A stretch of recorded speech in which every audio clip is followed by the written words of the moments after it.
बड़ी खबर का रुख कर रहे हैं। दिल्ली दंगे के आरोपी उमर खालिद और शर्जील इमाम को सुप्रीम कोर्ट से जमानत नहीं मिलने पर अब इसके खिलाफ जेएनयू में नारेबाजी का एक वीडियो सोशल मीडिया पर वायरल हो रहा है। इस वीडियो में प्रधानमंत्री मोदी और गृह मंत्री अमित शाह के खिलाफ आपत्तिजनक नारेबाजी की गई है।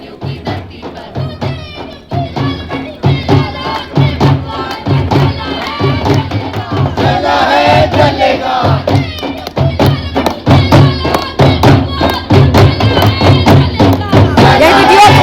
वायरल हो रहा है और ये जेएनयू कैंपस का वीडियो बताया जा रहा है, जहां पर छात्र नारेबाजी कर रहे हैं और आपत्तिजनक नारे भी यहां पर लगाए गए।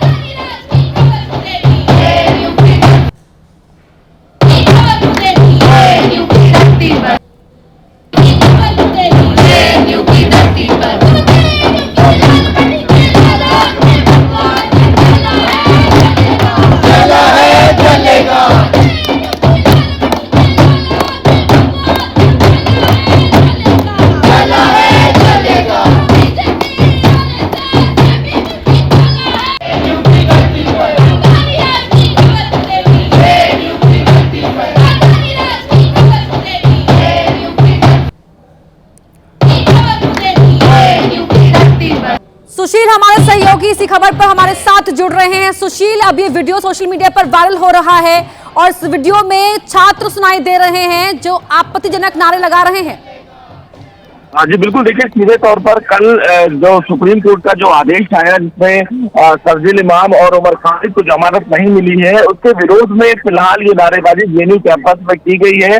और ये फिलहाल जो वीडियो है वो सोशल मीडिया पर वायरल है, जिसमें प्रधानमंत्री नरेंद्र मोदी, गृह मंत्री अमित शाह को लेकर आपत्तिजनक नारेबाजी की गई है। 35 सेकंड का ये वीडियो है जिसमें सीधे तौर पर जो नारेबाजी की जा रही है वो प्रधानमंत्री और गृह मंत्री के खिलाफ नारेबाजी की जा रही है। साथ ही साथ ये भी बताया जा रहा है कि 5 जनवरी 2020 में जेएनयू में जो नकाबपोशों को लेकर फिलहाल एक बड़ा कैंपेन था, उसके विरोध में भी ये तमाम जो छात्र हैं उनकी तरफ से ये कैंपेन किया गया और नारेबाजी की गई है। हालांकि इस पूरे मामले में दिल्ली पुलिस को अभी तक फिलहाल कोई शिकायत नहीं की गई है, लेकिन जिस तरह से सोशल मीडिया पर ये वीडियो वायरल है, ऐसे में सवाल जरूर उठना लाजमी है कि प्रधानमंत्री नरेंद्र मोदी और अमित शाह को लेकर इस प्रकार की आपत्तिजनक टिप्पणियां। जी, लौटूंगी आपके पास। और ये अब वीडियो जो वायरल हो रहा है, इसको लेकर औपचारिक शिकायत फिलहाल पुलिस में नहीं की गई है, लेकिन बीजेपी ने इस पर आपत्ति जता दी है। नारेबाजी करने वाले अर्बन नक्सल है, ये कहना है बीजेपी के प्रवक्ता प्रदीप भंडारी का। ये विरोध नहीं है बल्कि भारत विरोधी एजेंडा है। और खुद बीजेपी के प्रवक्ता प्रदीप भंडारी हमारे साथ फोन लाइन पर जुड़ रहे हैं। प्रदीप भंडारी जी, आपने ये वीडियो देखा होगा और छात्र यहाँ पर किस तरह के नारे लगा रहे हैं? देखिए, ये देश विरोधी सोच है, ये टुकड़े टुकड़े वाली सोच है और इसको ही कांग्रेस पार्टी और राहुल गांधी डिसेंट कहती है और कहती है कि अभिव्यक्ति की आजादी है। हम इसको अभिव्यक्ति की आजादी नहीं मानते, हम इसको एक अर्बन नक्सली सोच मानते हैं। और यही सोच आगे चल के शर्जील इमाम और उमर खालिद जैसी सोच बनती है, जिसमें बुरहान वानी जैसे आतंकवादी का महिमा मंडन होता है, अफजल गुरु जैसे आतंकवादी का महिमा मंडन होता है और देश के प्रधानमंत्री और देश के गृह मंत्री की कब्र खुदने की बात होती है। ऐसी सोच इंटेलेक्चुअल टेररिस्ट की होती है, बौद्धिक आतंकवादियों की होती है, जिससे ये आगे बौद्धिक आतंकवादी न बने, इससे तुरंत इन पे कार्रवाई होनी चाहिए। और इन अर्बन नक्सलियों पे कार्रवाई होने से एक प्रेसिडेंट सेट होना चाहिए कि इस तरीके की अभिव्यक्ति की आजादी देश का ना संविधान अधिकार देता है, ना देश का कानून अधिकार देता है। प्रदीप जी, तो क्या बीजेपी इसके खिलाफ औपचारिक शिकायत देगी? हम इस पुलिस को इस पे ऑलरेडी जेएनयू का प्रशासन संज्ञान लेगा और जेएनयू का प्रशासन जो इस पे कानूनी कार्रवाई करनी होगी वो उसके बारे में विचार करेगा, क्योंकि ये मामला जेएनयू के अंदर का है और जेएनयू के एडमिनिस्ट्रेशन डिपार्टमेंट को इसका संज्ञान लेना चाहिए। परंतु मैं आपके जरिए राहुल गांधी और कांग्रेस पार्टी से पूछना चाहता हूँ, उनका इस पे स्टैंड क्या है? कल से जब से उमर खालिद और शर्जील इमाम की बेल रिजेक्ट हुई, राहुल गांधी जो सुबह से शाम तक ट्वीट करते हैं वो शांत क्यों बैठे हैं? और अभी जब इस तरीके के नारे लगे, क्या इसका राहुल गांधी समर्थन करते हैं या विरोध करते हैं? उनको स्पष्ट रूप से कांग्रेस पार्टी को कहना चाहिए। तो क्या आपको लगता है कि बौद्धिकता और तार्किकता के आड़ लेकर यहाँ पर सरकार के विरोध में जो अभियान चलाया जाता है, ये उसी की एक तस्दीक करती तस्वीर है? देखिए, ये बौद्धिक आतंकवाद का एक छोटा सा बीज है जो आप देख रहे हैं, क्योंकि बौद्धिक आतंकवादी ही देश के प्रधानमंत्री और देश के गृह मंत्री के खिलाफ कब्र खुदने की बात कर सकता है। और आगे चल के आप अगर इनसे पूछेंगे तो ये बोलेंगे कि इनके लिए बुरहान वानी जैसा आतंकवादी इनका मसीहा है। और यही सोच आगे चल के उमर खालिद और शर्जील इमाम की सोच बनती है, और ऐसी सोच को रोकने के लिए इस पर त्वरित कानूनी कार्रवाई होनी चाहिए, जिससे कि बाकी के स्टूडेंट्स पे भी एक मैसेज जाए कि जेएनयू के अंदर पढ़ाई का स्थान है, एकेडमिक एक्टिविटी का स्थान है, ना कि देश विरोधी या प्रधानमंत्री और गृह मंत्री जी की कब्र खुदने की बात करने के नारे लगाने की बात करना। प्रदीप जी, तो ये तमाम तो अपने पक्ष में ये भी कहते हैं कि पढ़े लिखे हैं तभी सवाल पूछना जानते हैं। पढ़े लिखे तो डॉक्टर भी थे जिन्होंने दिल्ली ब्लास्ट करने की प्रयास किया, पढ़ा लिखा तो उसामा बिन लादेन भी था जिसने 9/11 किया, पढ़ा लिखा तो जाके हाफिज सईद भी अपने आप को कहता है जिसने 26/11 करा। तो भाई आप पढ़े लिखे हो, एकेडमिक हो, डॉक्टर हो या स्टूडेंट हो, अगर आप बौद्धिक आतंकवाद को आगे जन्म देना चाहते हो या देश विरोधी बात करोगे तो फिर आप पे कानूनी रूप से ही कार्रवाई होगी। तो जेएनयू प्रशासन से आपकी बात हुई है, वहां पर इस पूरे मामले का संज्ञान लिया जा रहा है? देखिए, जेएनयू प्रशासन ये वीडियो एबीपी न्यूज पे देखा होगा, ये जेएनयू प्रशासन इस पे त्वरित जो है कार्रवाई करेगा, ऐसी हमें उम्मीद है। और पूर्व में भी हमने देखा है कि जेएनयू प्रशासन ने ऐसी गतिविधियों पर रोक लगाई है और दिल्ली पुलिस के माध्यम से उचित कार्रवाई करी है। बहुत धन्यवाद आपका हमसे बातचीत करने के लिए। बात करते हैं पटना के, जहां के खुसरूपुर इलाके के सब्जी बाजार की एक दुकान में भीषण आग लग गई। आग सब्जी बाजार में बने एक साड़ी की दुकान में लगी। आग पल भर में ही पूरी दुकान और पहली मंजिल पर फैल गई। रात 11 बजे लगी आग ने जमकर तांडव मचाया। बाद में फायर ब्रिगेड को बुलाया गया। फायर ब्रिगेड कर्मियों ने कड़ी मशक्कत के बाद आग पर काबू पाया। आग के चलते पूरी दुकान जलकर खाक हो गई। आसपास के घरों को भी नुकसान पहुंचा। लाखों के नुकसान की आशंका है। आग कैसे लगी ये जांच के बाद ही साफ हो पाएगा, लेकिन तस्वीरें आप देख सकते हैं और देख सकते हैं कि किस कदर भयावह आग यहाँ पर लगी हुई है। इस आग ने लाखों का नुकसान किया। साड़ी की दुकान में आग लगी जो देखते देखते आसपास भी फैल गई। और अब बात करते हैं सीतामढ़ी की, जहां निगरानी विभाग ने राजस्व कर्मचारी को घूस लेते हुए गिरफ्तार किया है। डुमरा थाना क्षेत्र में राजस्व विभाग का कर्मचारी विनोद नाम के युवक से जमीन दस्तावेज में सुधार के नाम पर रिश्वत ले रहा था। इसी दौरान पटना से आई निगरानी विभाग की टीम ने उसे देर रात दबोच लिया। कर्मचारी को पकड़ने के बाद निगरानी विभाग की टीम ने राजस्व कर्मचारी को डुमरा थाने पर ले जाकर करीब 1 घंटे तक पूछताछ की। पूछताछ के बाद टीम उसे अपने साथ ले गई।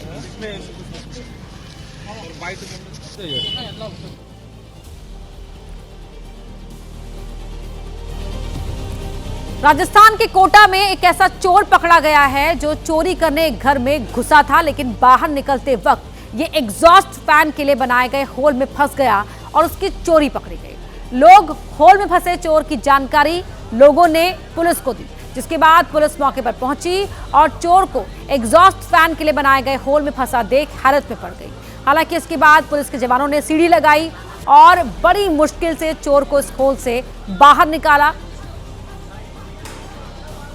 राजस्थान के कोटा में एग्जॉस्ट फैन के होल में फंसे चोर को बाहर निकालते आप पुलिस के जवानों को देख रहे हैं। पुलिस का स्टिकर लगी गाड़ी से ये चोर चोरी करने के लिए यहां पहुंचा था।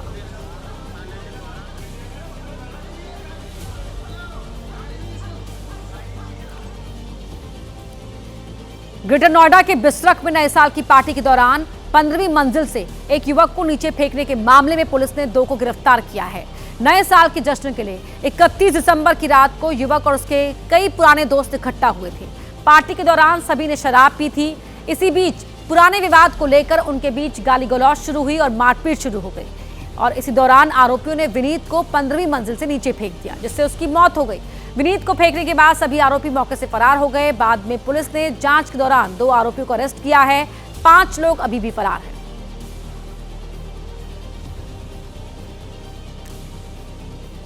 ये अभियुक्त दिनांक 31/12/2025 बटे 1 जनवरी 2026 की रात को न्यू ईयर की पार्टी के दौरान अम्रपाली गोल्फ होम सोसाइटी में 15वीं मंजिल से एक युवक से मारपीट की गई थी और उसे नीचे गिरा दिया गया था, जिससे उसकी मृत्यु हो गई। उसी घटना में ये दोनों वांछित थे। पहाड़ों पर होती बर्फबारी का असर मैदानी राज्यों में भी देखने को मिल रहा है, जहां पर कोहरा और ठंड लोगों के लिए मुसीबत का सबब बन गई है। कोहरे और शीतलहर की वजह से कई जगहों पर पारा तेजी से नीचे आ रहा है और इसके चलते लोगों को मुश्किलों का सामना करना पड़ रहा है। ये 3 तस्वीरें आपके टीवी स्क्रीन पर जयपुर, सिलीगुड़ी और आगरा की तस्वीरें आप देख रहे हैं। कोहरे और शीतलहर ने सभी जगहों पर परेशानियां बढ़ाई हुई हैं, लोग परेशान हैं। शीतलहर के साथ घना कोहरा जयपुर में लोगों के लिए परेशानी का सबब बना हुआ है। पश्चिम बंगाल के सिलीगुड़ी में भी कोहरे और ठंड से बचने के लोग अलाव का सहारा ले रहे हैं और सिलीगुड़ी में लगातार पारा नीचे जा रहा है। वहीं यूपी के आगरा की तस्वीर भी आप देख रहे हैं, जहां पर शीतलहर के साथ कोहरे का कोहरा जारी है।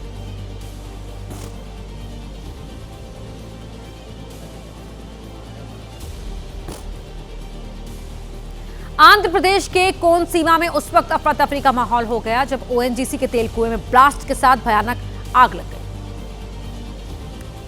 पल भर में आग बड़े हिस्से में फैल गई और सब कुछ जलने लगा। ओएनजीसी के तेल कुएं में गैस का रिसाव हो रहा था। जब कुएं में मरम्मत का काम चल रहा था तभी ब्लास्ट हो गया, जिसकी वजह से गैस और कच्चा तेल तेजी से ऊपर की ओर निकलने लगा। पल भर में गैस में आग लग गई और कुएं के पास ऊंची लपटें उठने लगी। आग इतनी भीषण थी कि वहां पर काम करने वाले लोग प्लांट को छोड़कर भागने लगे। हालात को देखते हुए प्रशासन ने इरुसुमुंदा और आसपास के कई गांवों को खाली करा दिया और प्रशासन ने तुरंत लाउडस्पीकर के जरिए लोगों से बिजली के स्विच बंद करने, गैस चूल्हा न जलाने और किसी भी इलेक्ट्रॉनिक उपकरण इस्तेमाल न करने की अपील की। बमुश्किल दमकल कर्मियों ने आग पर काबू पाया। बता दें, ओएनजीसी की राजामुंद्री एसेट में उत्पादन बढ़ाने के लिए करीब 1402 करोड़ रुपए का ठेका मिला था। गाजियाबाद के इंदिरापुरम की एक सोसाइटी के बेसमेंट में भीषण आग लग गई। ये आग इतनी तेजी से फैली कि उसने बेसमेंट की कई दुकानों को अपनी चपेट में ले लिया। इंदिरापुरम के शिप्रा रिवेरा टावर के बेसमेंट में बने कमर्शियल मार्केट में ये आग लगी। ये आग सबसे पहले वसीम की दुकान में लगी और इतनी तेजी से फैली कि इसने कई दुकानों को अपनी आगोश में ले लिया। चिंता की बात यह थी कि दुकान के बगल में ही एक बड़ा रेस्टोरेंट था, जहां बड़ी संख्या में गैस के सिलेंडर रखे थे, लेकिन गनीमत रही कि आग वहां तक नहीं पहुंची। स्थानीय लोगों ने खुद से आग बुझाने की कोशिश की, लेकिन जब कोई कामयाबी नहीं मिली तो पुलिस और फायर ब्रिगेड को बुलाया गया। फायर ब्रिगेड की 2 गाड़ियां मौके पर पहुंची, तब जाकर आग पर काबू पाया जा सका। इस घटना से सोसाइटी के लोगों में डर और दहशत है। प्रशासन इस पूरे मामले की जांच में जुटा है। इस आगजनी 50 से 60 लाख रुपए के नुकसान की आशंका जाहिर की जा रही है।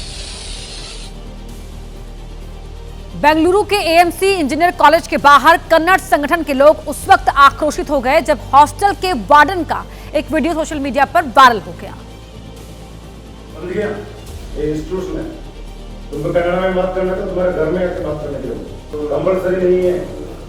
कोई डाउट है तुमको कन्नड़ में बात करना है तो तुम्हारे घर में बात जाके बैठो। ये इधर नहीं चलता है, इधर नहीं चलता है, समझ गया? इधर परमिशन चाहिए तो कॉलेज परिसर में बने हॉस्टल के वार्डन सुरेश कुछ छात्रों को कन्नड़ भाषा न बोलने की फटकार लगाते कैमरे में रिकॉर्ड हो गए, जिसका वीडियो वायरल हो गया। जिसके बाद कॉलेज के कन्नड़ भाषी छात्र और कन्नड़ संगठन में आक्रोश फैल गया। कॉलेज के गेट पर कन्नड़ संगठन के कई कार्यकर्ता इकट्ठा हो गए और कॉलेज प्रशासन के खिलाफ नारेबाजी करने लगे। प्रदर्शनकारियों ने वार्डन के आदेश को कन्नड़ भाषा और राज्य की अस्मिता का अपमान बताते हुए जमकर प्रदर्शन किया। मामला बढ़ता देख कॉलेज प्रशासन ने वार्डन सुरेश के खिलाफ एक्शन लिया और फौरन ही उसे ड्यूटी से हटा दिया। मध्य प्रदेश के आगर मालवा में बाप बेटी के रिश्तों को शर्मसार कर देने वाला मामला सामने आया। यहाँ एक पिता पर उसकी 10 साल की बेटी ने बैड टच के आरोप लगाए हैं। ये मामला तब उजागर हुआ जब पिता की करतूतों को झेल रही कक्षा 4 में पढ़ने वाली मासूम बच्ची ने अपनी मां को आप बीती सुनाई। मासूम बच्ची को सुनकर उसकी मां दंग रह गई। महिला बच्ची को लेकर फौरन थाने पहुंची और पति के खिलाफ शिकायत दर्ज कराई। बच्ची का आरोप है कि जब उसकी मां घर पर नहीं होती थी तो पिता उसके साथ गंदे काम करने का प्रयास करते थे।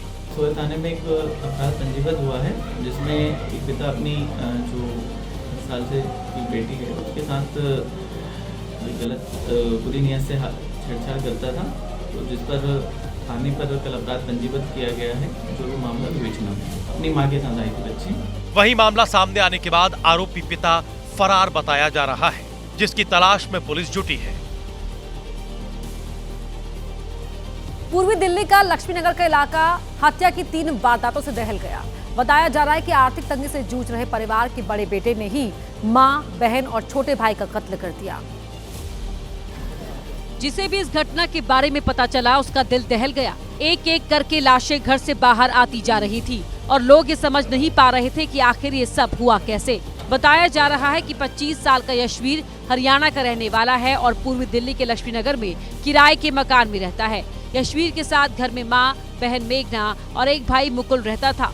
बहन की उम्र 24 साल जबकि छोटे भाई की उम्र 14 साल थी। आरोप है कि परिवार में आर्थिक तंगी के चलते यशवीर ने पहले मां, बहन और भाई को नशीला पदार्थ खिलाया और उसके बाद सभी की मफलर से गला दबाकर हत्या कर दी। एक शख्स जिसका नाम यशवीर सिंह है और कथित तौर पर उन्होंने अपने परिवार के 3 सदस्यों की यानी कि अपने छोटे भाई जिसकी उम्र 14 साल, बहन जिसकी उम्र 24 साल और मां जिनकी उम्र करीबन 45 साल थी, उन तीनों को मार दिया नशीला पदार्थ खिलाकर। बेहोशी की हालत होने पर मफलर से गला घोंटकर तीनों की हत्या कर दी।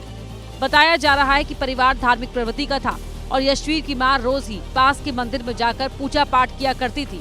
इलाके में किसी को भी इस बात का अंदाजा नहीं हो पाया कि ये परिवार इतने बड़े आर्थिक संकट से जूझ रहा है।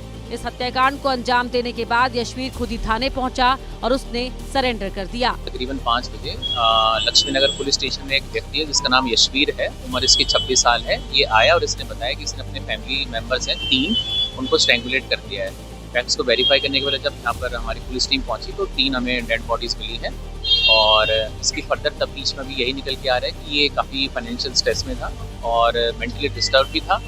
अपने ही फैमिली मेम्बर्स को तकरीबन 2 बजे सबको पहले कुछ पॉइजनिंग सब्सटेंस दिया जिससे वो बेहोश हो गए और उसके बाद इन सभी को स्ट्रैंगुलेट कर दिया। पुलिस का कहना है कि पूरे मामले की बारीकी से जांच की जा रही है और शवों को पोस्टमार्टम के लिए भेज दिया गया है।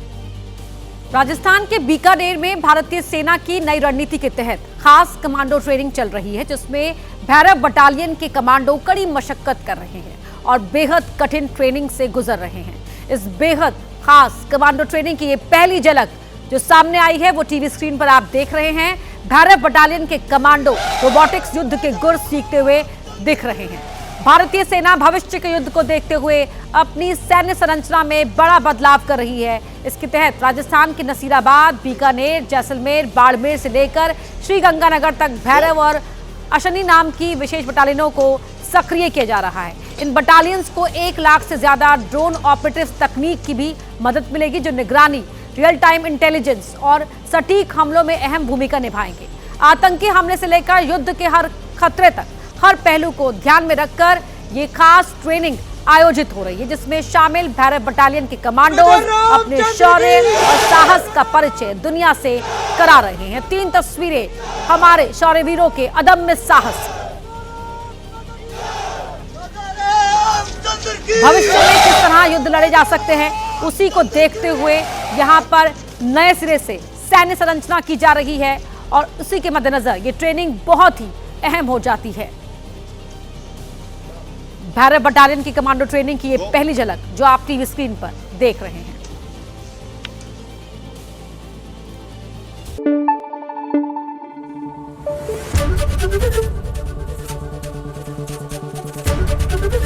एबीपी न्यूज आपको रखे आगे।